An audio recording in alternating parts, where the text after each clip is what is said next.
कुछ कहानियां वे आवाज नहीं करती, वे चिल्लाती नहीं हैं, वे खुद को साबित करने की कोशिश नहीं करती, वे बस चुपचाप अपना काम करती हैं।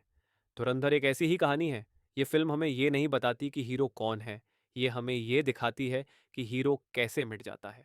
ये कहानी शुरू होती है भारत की खुफिया दुनिया से, एक ऐसी दुनिया जिसके बारे में आम लोग कुछ नहीं जानते।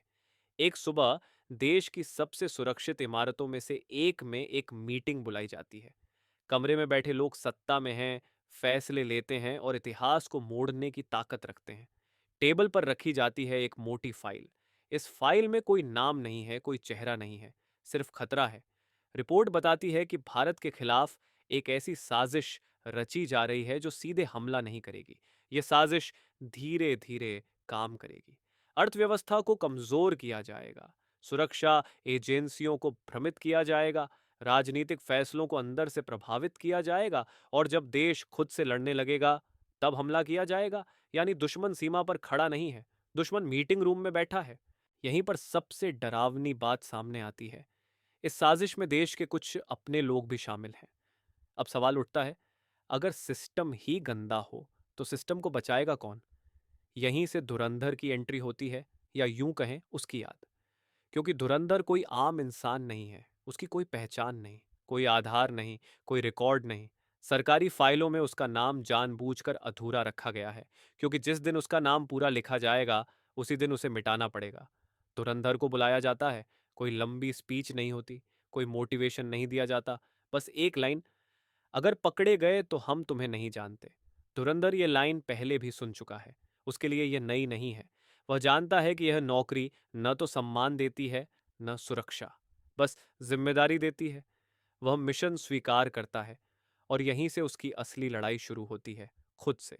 वह अपनी पुरानी जिंदगी छोड़ देता है, नाम बदलता है, शहर बदलता है, चेहरा बदलता है, यहां तक कि खुद को सोचने का तरीका भी बदलता है।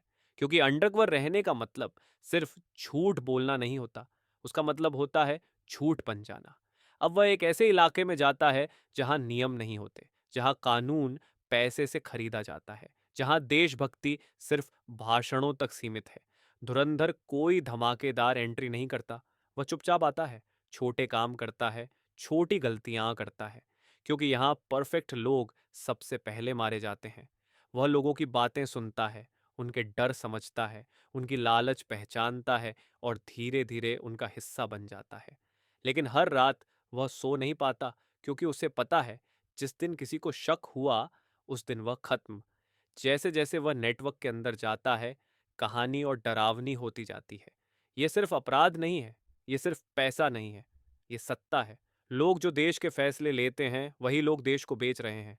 ये जानकर धुरंधर के लिए मिशन अब निजी हो जाता है, क्योंकि अब यह सिर्फ नौकरी नहीं है, यह जवाबदेही है। लेकिन तभी कहानी सबसे खतरनाक मोड़ लेती है। कुछ लोग उस पर शक करने लगते हैं, उससे सवाल पूछे जाते हैं, बहुत ज्यादा सवाल।